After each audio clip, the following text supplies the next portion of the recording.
আমাদের প্রথম জিনিস হচ্ছে যে মাইগ্রেশন কস্ট একটা ভ্যালুয়েবল থিংস ইন অর্গানাইজেশন, বিশেষ করে এইচআর এ যারা কাজ করে তাদেরকে।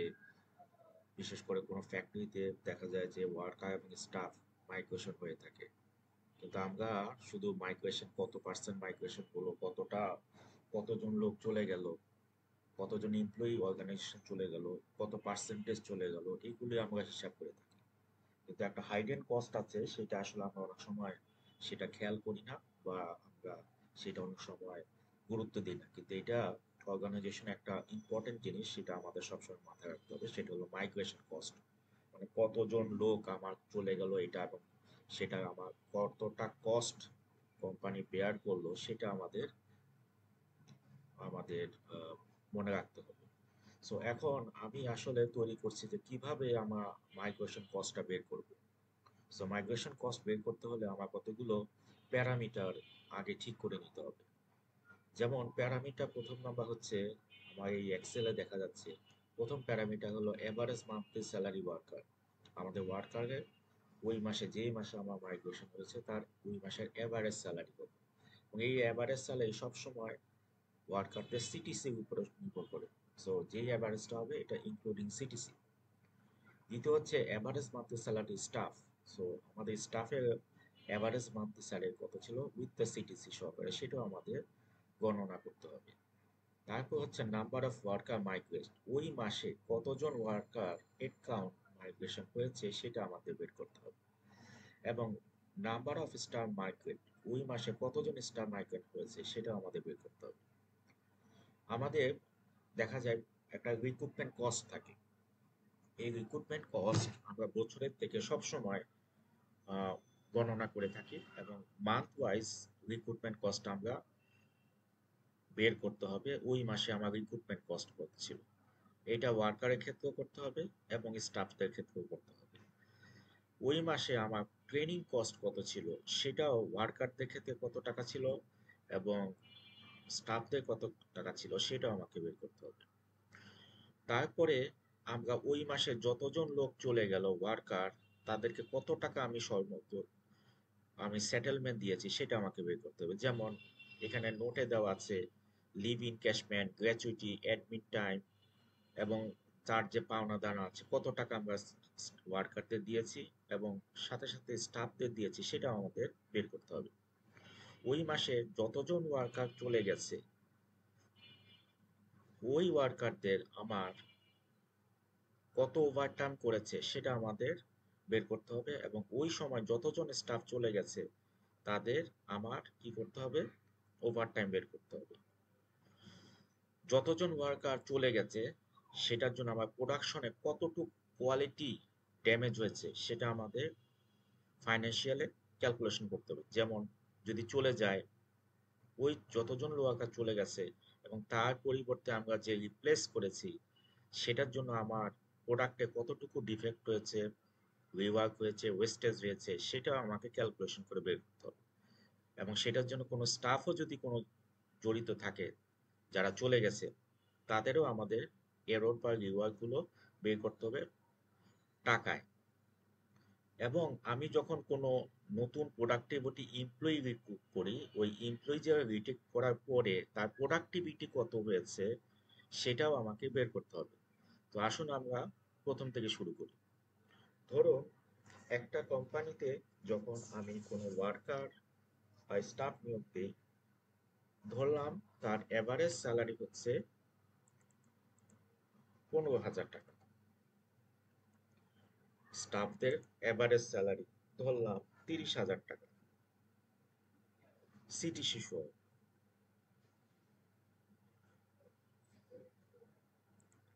তারপরে ধরলাম ওই মাসে, যে মাসে চলে গেল, কতজন ওয়ার্কার গেল, আমি ধরলাম 50 জন ওয়ার্কার চলে গেল। কতজন স্টাফ চলে গেল, ধরলাম 5 জন স্টাফ চলে গেল। ওই মাসে যে যতজন আমার আমার যে রিক্রুটমেন্ট কস্ট ছিল, এটাকে আমি 50 জনের রিক্রুটমেন্ট যে কস্ট ছিল, যেহেতু আমার 50 জন চলে গেছে, আনুপাতিক হারে 50 জনের যে রিক্রুটমেন্ট করেছিলাম, যতজন রিক্রুটমেন্ট আমার যে রিক্রুটমেন্ট কস্ট ছিল তার আনুপাতিক হারে 50 জন যে চলে গেছে তার খরচটা আমাকে বের করতে হবে। আমি ধরলাম রিক্রুটমেন্ট কস্ট পার ওয়ার্কার হচ্ছে 3,000 টাকা এবং স্টাফদের সেম আমি করতে পারি 8,000 টাকা। আমি ধরলাম আমার ওই মাসে ওয়ার্কারদের ট্রেনিং কস্ট হয়েছে, তো আমার যেহেতু 50 জন ওয়ার্কার চলে গেছে, এই 50 জন আনুপাতিক হারে আমার কত টাকা ট্রেনিং কস্ট ছিল সেটা আমাকে বের করতে হবে। সো আমার ট্রেনিং কস্ট ওই 50 জনের হিসাব করে পার ওয়ার্কারের জন্য আমার 5,000 টাকা ট্রেনিং কস্ট হয়েছে। এবং সেইভাবে একজন স্টাফেরও আমার যেহেতু আমার 5 জন স্টাফ চলে গেছে, আনুপাতিক হারে পার স্টাফে কতজন গিয়েছে সেটা আমাকে বের করতে হবে। সে ধরে নিলাম আমি 12,000 টাকা গিয়েছে। আমি এই যে 50 জন ওয়ার্কার চলে গেল তার সেটেলমেন্টে কত টাকা আসছে পার ওয়ার্কার, আমি এভারেজে কত টাকা সেটেলমেন্ট আসছে আমি এটা বের করব।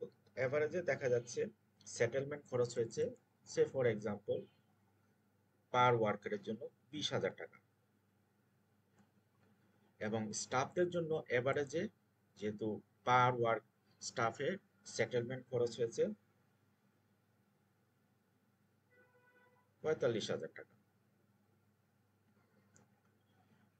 এই যে আমার ওভারটাইম, এই যে 50 জন ওয়ার্কার চলে গেছে তাদের ওভারটাইমটা হয়েছে পার ওয়ার্কারে আমি ধরে রাখলাম সেটা হচ্ছে ওয়ার্কারের ক্ষেত্রে 2500 টাকা এবং স্টাফের ক্ষেত্রে 4,000 টাকা। Quality loss. সো এই যে আমি ওয়ার্কার গুলো চলে গেল এবং নতুন ওয়ার্কার আনলাম এবং এইটার কারণে আমার কোয়ালিটি লস হলো, প্রোডাক্টে যদি কোনো রিওয়ার্ক হলো বা কোনো ক্ষতি হলো সেটা আমি মেজার করলাম পার ওয়ার্কের ক্ষেত্রে 1500 টাকা এবং আমি স্টাফদের ক্ষেত্রে সেটা নির্ধারণ করলাম 3,000 টাকা। কারণ স্টাফদের ক্ষেত্রে এটা হয় খুব কম, আমি কারণ স্টাফরা সরাসরি প্রোডাকশনের সাথে জড়িত না। যদি কোনো স্টাফ আপনার চলে যায় যারা সুপারভাইজার লেভেলে অথবা যারা ডাইরেক্ট প্রোডাকশনের সাথে জড়িত তাদের ক্ষেত্রে যদি সে লিভ চলে যায় সেজন্য আমরা এটা কনসিডার করতে পারি। ধরলাম এখানে একজন সুপারভাইজার গেল 3,000 টাকা, সে যে চলে গেল সেজন্য আমার রিওয়ার্ক বা রিওয়ার্সের ফল হলো একজনের প্রতি 3,000 টাকা। এখন new higher productivity in in this period একটা নির্দিষ্ট সময়ের জন্য আমার ধরে রাখলাম আমার প্রোডাক্টিভিটি 60%।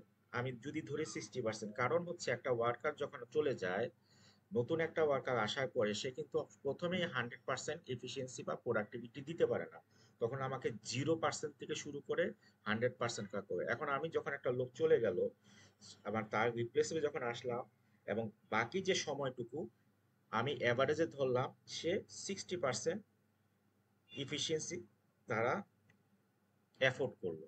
তার মানে এখন আমার টোটাল যে আমি যখন মাইগ্রেশন লস বা কস্ট মেজার করতে যাব আমার যে প্যারামিটার গুলো আছে সেগুলো আমি ভ্যালু আকারে উপস্থাপন করলাম এবং সাথে একটা নোট দিয়ে দিলাম কেন কিভাবে আমি এটা করব, এটার কি প্যারামিটার নিয়েছি সেটা আমি এটা নোট করে দিলাম। এখন আসুন ক্যালকুলেটরে, ক্যালকুলেশনে যদি যায় সে ক্যালকুলেশন করতে হলে প্রথমে আমার জানতে হবে migration cost calculation. So migration cost per worker কিভাবে এটা আমি মেজার করে থাকবো। সো প্রথমে আমাকে যেটা করতে হবে যে আমার রিক্রুটমেন্ট কস্ট পার ওয়ার্কার আমার কত রিক্রুটমেন্ট কস্ট পার ওয়ার্কার যদি যায়, সো আমার রিক্রুটমেন্ট কস্ট হচ্ছে ইনপুট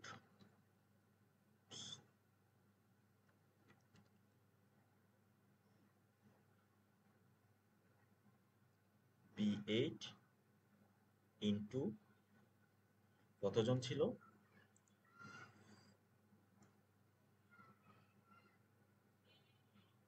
50 জন ওয়ার্কার চলে গেছে। So input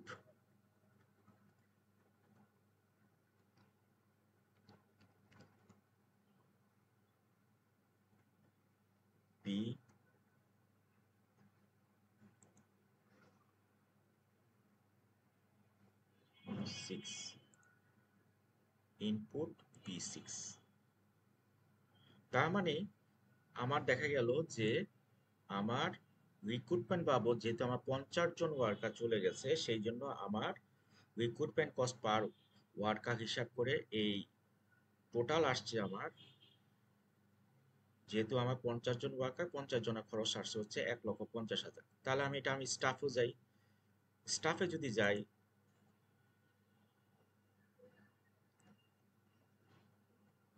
inputs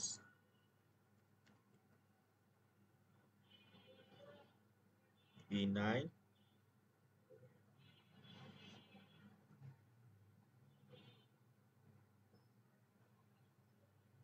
into input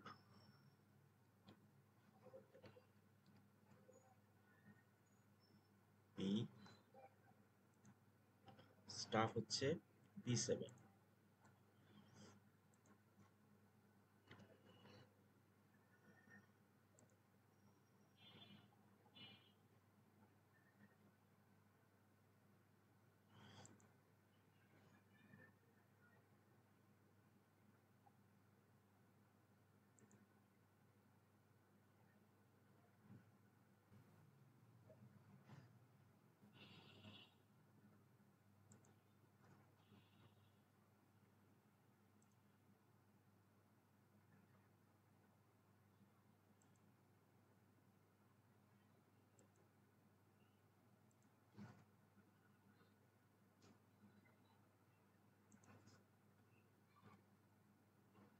so input দেখা গেল যে আমার এখানে চলে আসলো যে আমি যদি রিক্রুটমেন্ট কস্টে যাই, তাহলে আমার রিক্রুটমেন্ট কস্টে গেল টোটাল আমার যে 50 জন ওয়ার্কার আসছে, সে 50 জন ওয়ার্কারে আমার খরচ হলো 1,50,000।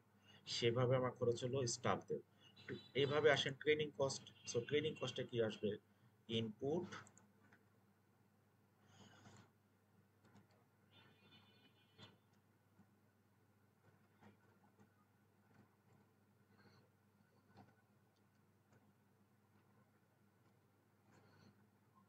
B10 into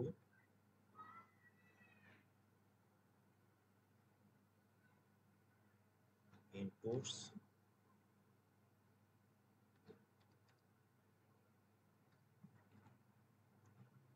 B6,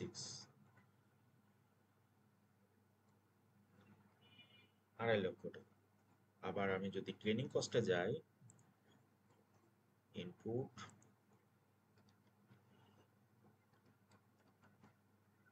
B11 into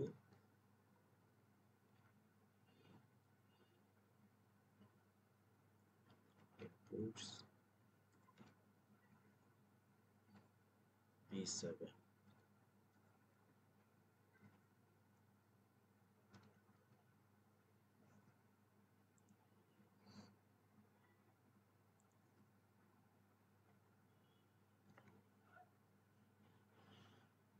settlement worker, যদি ওয়ার্কারদের সেটেলমেন্টে করতে চাই, তাহলে আমাকে কি করতে হবে সেটা হচ্ছে ইনপুট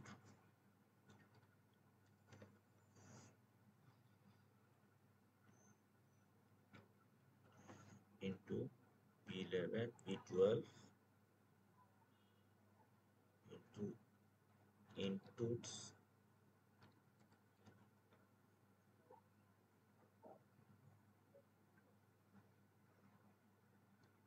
ইন্টু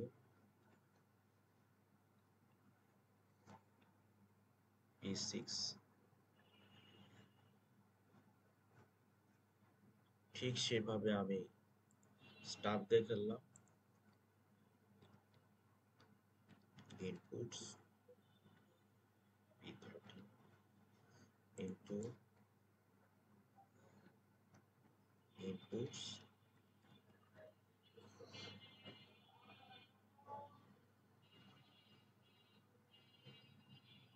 B7।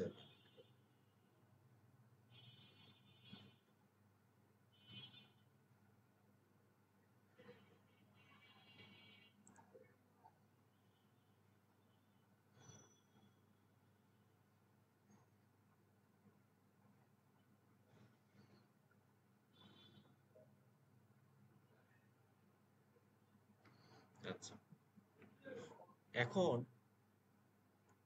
সেটেলমেন্টে আসলো এত টাকা ওয়ার্কার এবং স্টাফদের।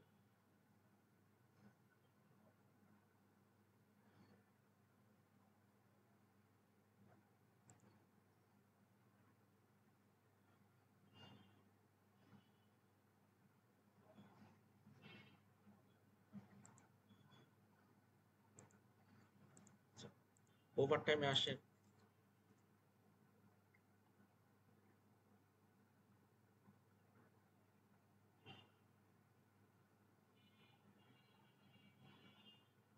ইনপুট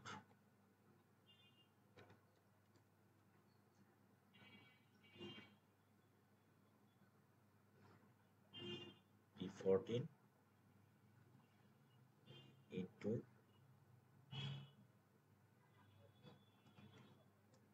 P ইনপুট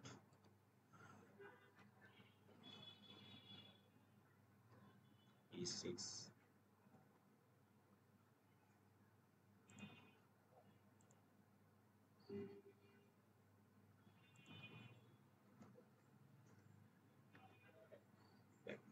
25,000 টাকা। স্টাফদের ক্ষেত্রে ইনপুটস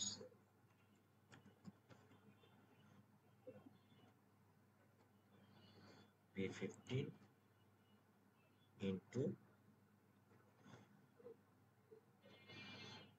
ইনপুটস P7 20,000 টাকা।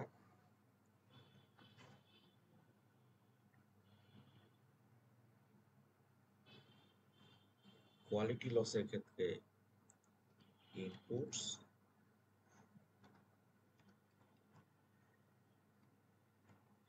P16 into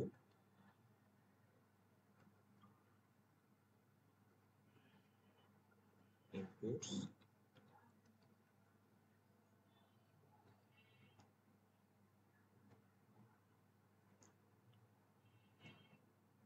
P7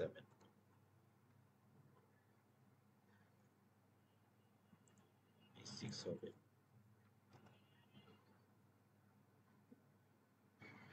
inputs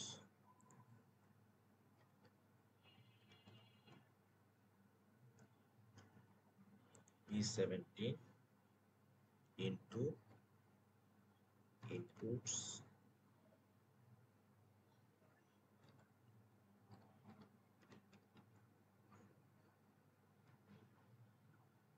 P7। এখন আরেকটা জিনিস হচ্ছে lost of productivity. So lost of প্রোডাক্টিভিটিটা আমি কিভাবে করব? সো লস্ট অফ প্রোডাক্টিভ করতে গেলে প্রথমে আমাকে যেটা করতে হবে সেটা হচ্ছে যে আমার একটা সূত্র আছে, সূত্র জিনিসটা কাটতে হবে, যেটা হচ্ছে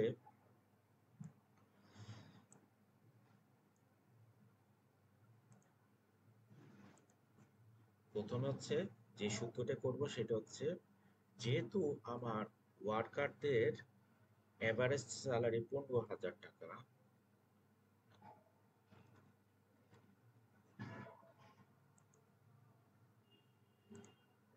সো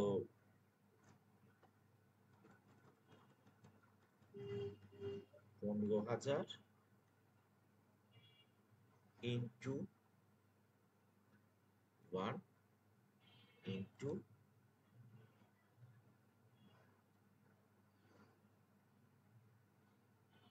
1 মাইনাস 0.6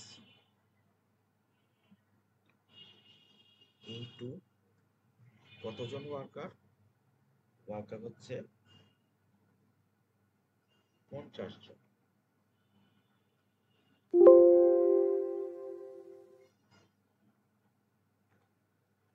তার মানে আমার এই যে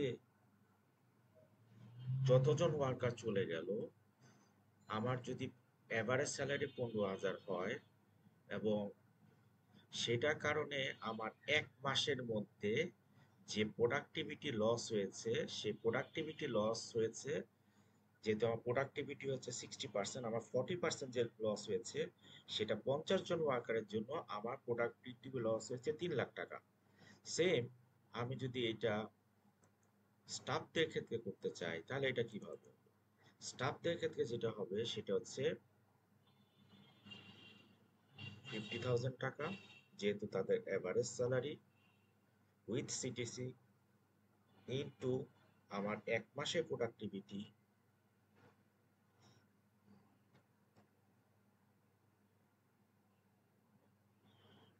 into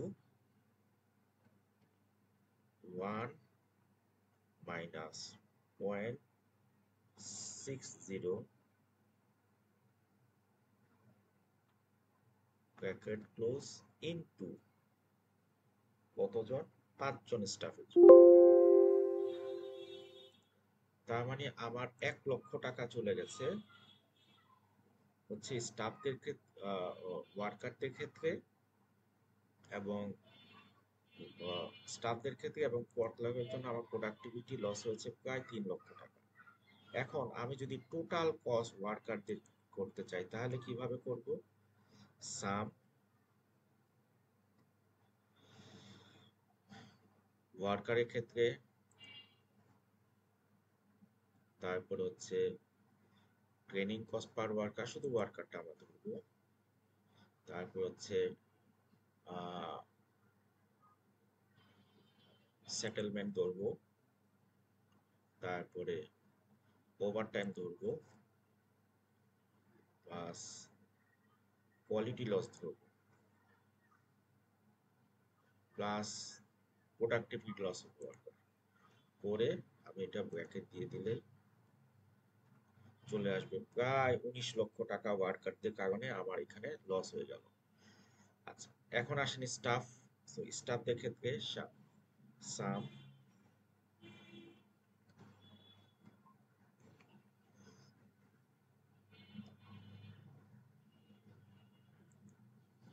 ভি3 training cost, settlement cost, overtime cost, quality loss, productivity loss. So এগুলো আমি নিয়ে এসে চলে আসবে হচ্ছে 4 লক্ষ 60। সো টোটাল যেটা হবে আমার grand total worker plus staff সহকারে যাবে হচ্ছে সাম দিয়ে ব্র্যাকেট দিচ্ছে 23,60,000 টাকা আমার মাইগ্রেশন কস্ট বাই ক্যালকুলেশনে। এখন এইটা যদি আমি এই যে প্রথম যে কথাটা বললাম যে 60% প্রোডাক্টিভিটি আমি মেজারটা করবো কিভাবে? সো মেজারটা দুইভাবে করা যায়। প্রথম হচ্ছে আপনি করতে পারেন যেটা হলো if worker produce 60 page hour but the target is 100 piece, তার মানে সে তার প্রোডাক্টিভিটি হচ্ছে 0.6%। এবং ইফিসিয়েন্সি মোড আমরা এইভাবেও প্রোডাক্টিভিটি বের করতে পারি যে if one pieces is equal to 5 SMB minutes, worker May 60 pieces, তার মানে যদি তার একটা পিসেসে SMB যদি হয় 5 মিনিটস, তাহলে 5টা পিসের জন্য তার কত আউটপুট হবে? 300 মিনিট। এবং তার অ্যাভেলেবেল টাইম হচ্ছে 480 মিনিট। সো 480, 300 / 480 হলে 0.625 প্রোডাক্টিভিটি ইন্টু 100 করলে 62% প্রোডাক্টিভিটি। মানে আমি যদি আবার সেটাকে যদি এফিসিয়েন্সি মোডে যাই তাহলে কি হবে? If one pieces is equal to 5 minutes SMB standard maintain time, worker makes 60 pieces, so 60 into 5 300 pieces output, so available time হচ্ছে 480 pieces, তার মানে productivity 300 by 48%, 40 480 তাহলে হলো 62.5%। এখন আমরা যেটা 0.6% ধরেছিলাম সেটা ধরেছিলাম কি worker expect to work 100 shirt per day during the training period, 60 per day সে উৎপাদন করেছে, তার মানে তার প্রোডাক্টিভিটি হয়েছে 60/100, তার মানে হচ্ছে 0.6%। লস অফ প্রোডাক্টিভিটি হচ্ছে 1% থেকে 6%, 0.6% দেওয়া হলো 0.4%, তার মানে লস হয়েছে 4%। তার 40% তার লস প্রোডাক্টিভিটি। তার মানে একটা ওয়ার্কারের স্যালারি যদি 15,000 টাকা হয় এবং র্যাম্প আপ মান মানে যে মাসের মধ্যে সে কাভার করতে পারে সেটা হচ্ছে 1 মান্থ। তাহলে লিভার্স হচ্ছে 50 জন ওয়ার্কার চলে গেলে তার লাগে হলো 60 লাখ। আমরা ধরেছি আমরা 1 মাসের মধ্যে সে রিকোয়ার করে, তার মানে এখানে আসবে 3 লাখ টাকা। সো ক্যালকুলেশন আপনারা দেখবেন, লস অফ প্রোডাক্টিভ ওয়ার্কার হলো 3 লাখ। আমরা এখানে র্যাম্প আপ মান ধরেছি 1 মাস, আমরা 2 মাসও ধরতে পারি। এখন আপনারা আপনাদের মতো করে সেটা আপনারা করতে পারেন যে আপনারা কত মাসের মধ্যে এটা র্যাম্প আপ করতে পারবেন। যদি আপনারা মনে আপ করেন আপনার প্রোডাক্টিভিটি যে ওয়ার্কাররা উইদিন 1 মাসের মধ্যে কভার করতে পারে, তাহলে র্যাম্প আপ মান দিবেন 1 মাস। যদি আপনি মনে করেন আপনার ওয়ার্কাররা 2 মাসের মধ্যে কমপ্লিট করতে পারবে, তাহলে 2 মাস ধরবেন। সেভাবে আপনারা ক্যালকুলেশন করবেন। এখন আসেন সামারিতে। সামারিতে যে আমরা যেটা দেখলাম সে হচ্ছে এখানে দুইটা কস্ট ধরেন, summary of migration turnover cost month of x, যে মাসে আপনি করতে চান সেখানে গেলেন। এখানে ডাইরেক্ট কস্ট হচ্ছে রিক্রুটমেন্ট, ট্রেন এবং যারা চলে ট্রেন, যতগুলো ট্রেন আপ করা হচ্ছে এবং যারা চলে গেছে সেই এক্সিস্টিং বা লিভার কস্ট, এগুলো হচ্ছে ডাইরেক্ট কস্ট। সেখানে আসলে আমার 17,25,000 টাকা। ইনডাইরেক্ট লেবার, ইনডাইরেক্ট যে কস্টগুলো আছে যেমন ওটি, কোয়ালিটি, লস প্রোডাক্টিভিটি আসে 6,25,000 টাকা। তার মানে আমার এর মধ্যে ওয়ার্কার ক্যাটাগরিতে আসছে 19 লক্ষ টাকা, যেটা হলো ইফিসিয়েন্সি লস, এবং স্টাফ হচ্ছে 4,60,000 টাকা, এবং টোটাল লেবার করছে 23,60,000 টাকা। তার মানে 50 জন ওয়ার্কার এবং 5 জন স্টাফ যদি যায়, আমাদের সাধারণত যদি আমরা হিসাব করি মাইগ্রেশন লস হয়ে যায় প্রায় 23,60,000 টাকা, যেটা ফাইন্যান্সিয়ালে এখানে খুবই গুরুত্বপূর্ণ। কিন্তু আমরা যেটা করি ডাইরেক্ট সেটা কাউন্ট করি, নাও করতে পারি। এখন আসেন হচ্ছে এই যে আমার যে কস্ট গুলো আছে মাইগ্রেশন কস্ট, এটা ফাইন্যান্সিয়ালে কতটুকু এফেক্ট করে থাকে। সো ফাইন্যান্সিয়াল ইম্প্যাক্টে যেটা আসছে সেটা হচ্ছে দেখেন, সে ফর এক্সাম্পল আমাদের এখানে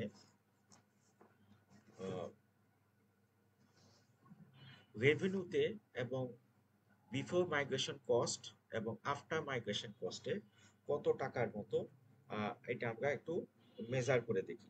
সো মেজার করলে যেটা আমরা পাবো সেটাতে আমরা এখানে বসিয়ে দিব। কিন্তু একটা জিনিস খেয়াল রাখতে হবে যে মাইগ্রেশন হওয়ার আগের অবস্থা এবং মাইগ্রেশন হওয়ার পরের অবস্থা সেটাও আমাকে দুই ভাগে দেখাতে হবে। এখন ধরেন বিফোর মাইগ্রেশন কস্টে ধরেন রেভিনিউ হচ্ছে 5 কোটি টাকা, আমরা লিখি 5 কোটি।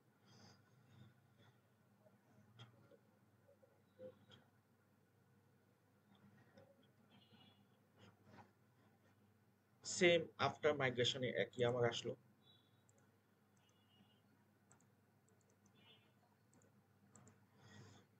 কস্ট অফ গুডস সোল্ড বা সিওজিএস আমার আসলো ধর সে ফর এক্সাম্পল 2 কোটি টাকা।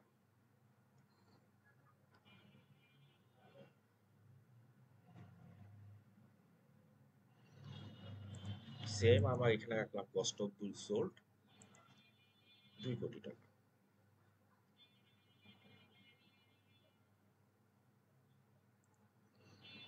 কস্ট প্রফিট তাহলে আসলো কত, এখান থেকে এটা বাদ দিলে চলে আসে গ্রস প্রফিট মাইনাস 3 কোটি।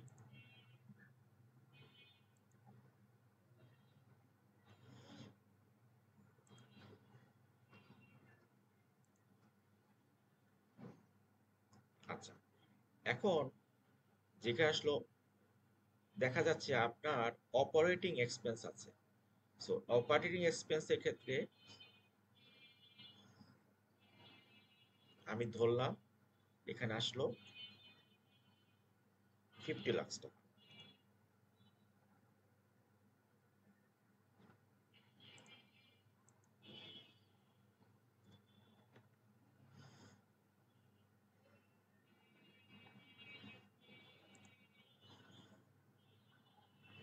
রিক্রুটমেন্ট ট্রেনিং বাবদ আমার মাইগ্রেশন কস্টের আগে কোনো কস্ট আমরা ধরবো না,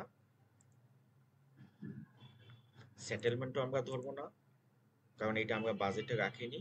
কিন্তু আলটিমেটলি যখন আমার মাইগ্রেশন হলো তখন আমার দেখা গেল রিক্রুটমেন্ট ট্রেনিং কস্টের বাবদ আমার এখানে চলে গেল 8 লাখ টাকা।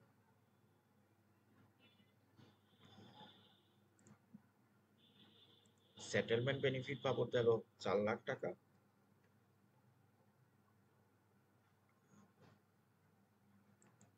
এবং ওভারটাইম কোয়ালিটি লস দুটো একসাথে গেল 12 লক্ষ টাকা।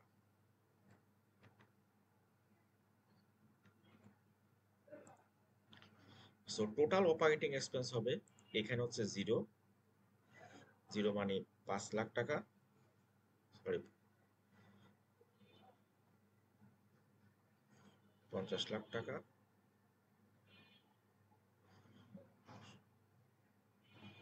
আর এখানে যেটা গেল সেটা হচ্ছে সাম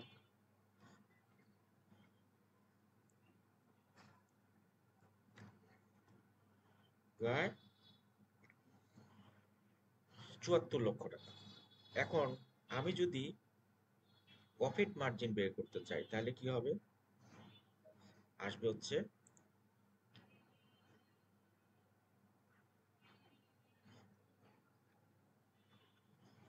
রেভিনিউ, গ্রস প্রফিট হচ্ছে আপনার 30 লাখ টাকা, মাইনাস অপারেটিং এক্সপেন্স হচ্ছে 5 লাখ টাকা, তার মানে আসলে 25 লক্ষ টাকা। সেম আমার এখানে আসবে gross profit minus total operating expense, তার মানে এখানে আসবে 26 লক্ষ টাকা। তাহলে আমি যদি ইবিট মার্জিন বের করতে চাই তাহলে আমার কি হবে, ইবিট মার্জিন হলো 25 লক্ষ টাকা ডিভাইড বাই 4, সেটা হলো 50%। আর এখানে যেটা আসবে সেটা হচ্ছে আমি অপারেটিং ইবিটকে কি করব, রেভিনিউতে ভাগ করলে সেখানে আসবে হচ্ছে আমার 45%। এখন আপনারা দেখেন, আমার যখন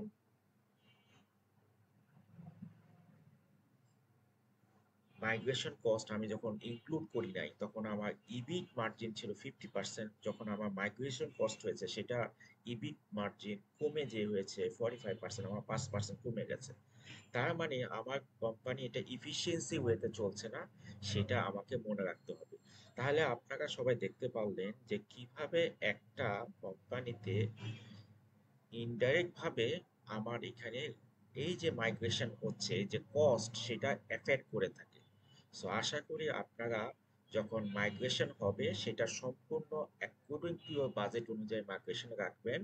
যদি আপনারা অ্যাকর্ডিংলি মাইগ্রেশনটা বাজেট হিসেবে না রাখেন তাহলে এটা আপনার কোম্পানিতে ইবিট মার্জিন বা পোস্ট গ্রস প্রফিট মার্জিন ছাড়াও আপনার অপারেটিং এক্সপেন্সে কিন্তু এটা এফেক্ট করে থাকবে। সো আপনার অপারেটিং এক্সপেন্স কমাতে হলে অবশ্যই আপনাকে এইটা মাইগ্রেশন কস্টটাকে নিয়ন্ত্রণ রাখতে হবে।